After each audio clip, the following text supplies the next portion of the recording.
Hello everyone, I am Dr. Manisha Golcha, Assistant Professor, Department of Physics, Prishlal Biyani Science College, Amravati. Today I am going to take the lecture on fiber optics. In this, I am just going to take the fundamentals related to fiber optics. So, this includes introduction to optical fiber, principle of optical fiber, and total internal reflection. So let us start with the introduction to optical fiber. Optical fibers are used for the communication purpose using light waves. Traditionally, copper wires and coaxial cables are used in electronic communication system wherein radio waves and microwaves carry information. However, the information carrying capacity of radio waves and microwaves is restricted due to its limited bandwidth. But the use of light waves, on the other hand, enhance tremendously the information bandwidth because we all know that the bandwidth of light waves is much more than the radio waves and microwaves. So, at a time, we can send about 10 raised to power 5 gigahertz amount of information through the optical fiber cable using the light waves. So, using optical fiber cables, it not only increases the communication 1,000 times greater than the electronic communication system, but it is proving to be the backbone of long distance communication system just because it carries a large amount of information at one time, and also the data carrying speed of it is very large. Besides communication, optical fiber are also used as sensors to measure physical parameters such as temperature, pressure, voltage, etc. Not only for communication purpose, optical fibers has wide applications in medical field, industries, science and engineering, military, etc. So, optical fibers are very much important in day-to-day life. So, first of all, we will understand what are optical fibers.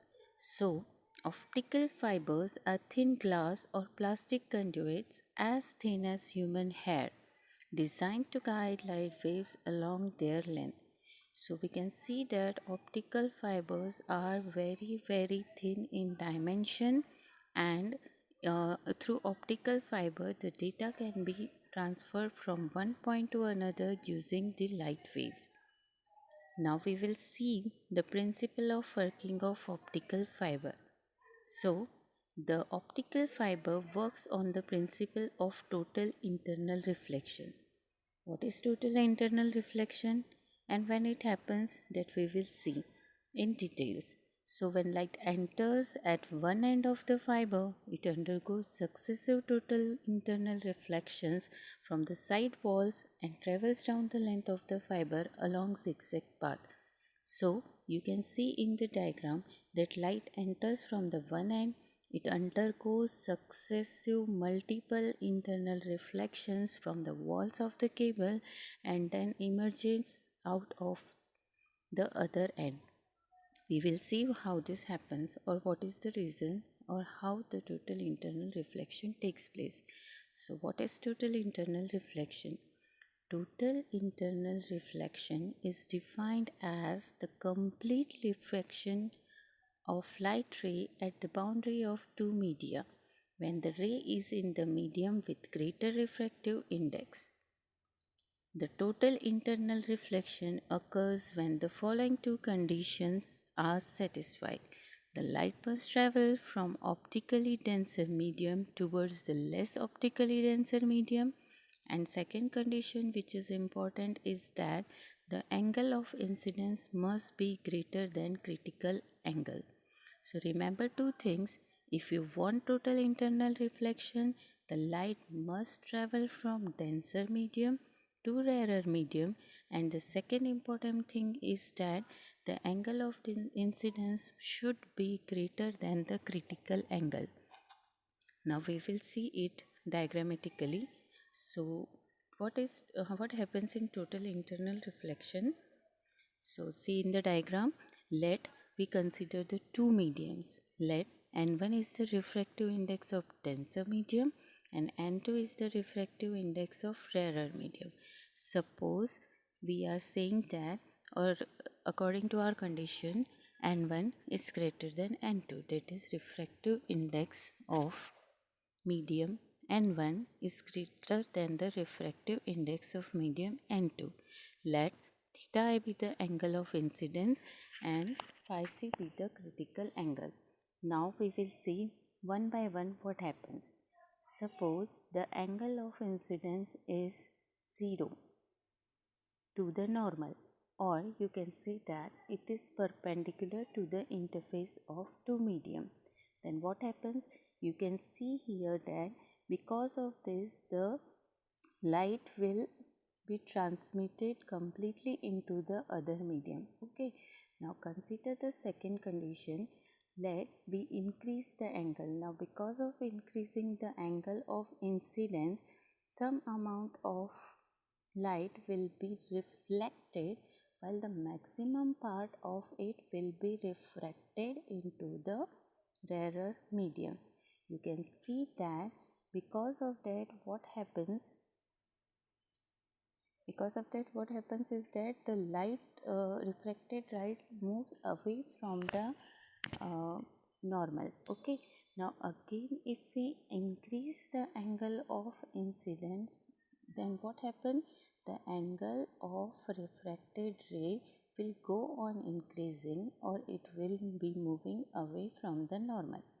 So once a condition will be achieved that if the angle of incidence becomes equal to the critical angle theta c as shown in the figure, then what happens? That at this angle of incidence, the where theta is equal to theta c, the refracted ray simply moves along the interface of rarer medium and denser medium, or you can say the line joining the two mediums, or you can simply say at critical angle the light is reflected or refracted at an angle 90 degree. Now after that if we increase the angle, then as you see the condition theta greater than theta c means angle of incidence greater than some critical angle theta c, then what happens? The complete light will be reflected back into the same medium, that is traveling from the denser medium and coming back into the same medium.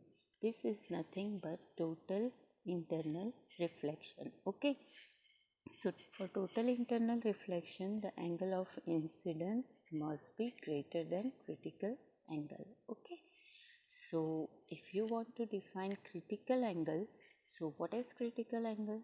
Critical angle is defined as that angle of incidence for which angle of refraction is 90 degree, or you can simply say that it is that angle of incidence at which the refracted ray moves along or grazes the interface of denser medium and rarer medium. Now, in order that total internal reflection must exist, we must know about the value of the critical angle. So, for knowing this, we will use the Snell's law. We all know what Snell's law is.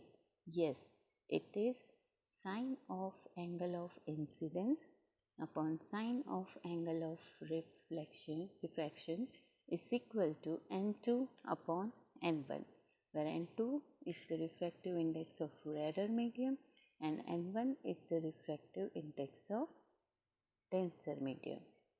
Okay, if here we are considering the condition that angle of incidence is equal to critical angle theta c, then we know that at this angle the angle of refraction is 90 degree. Okay, so we are going to substitute this value in above equation.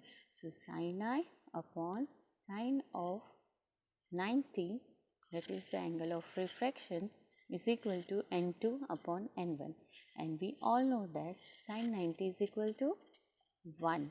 So, sine of theta c Here sin I.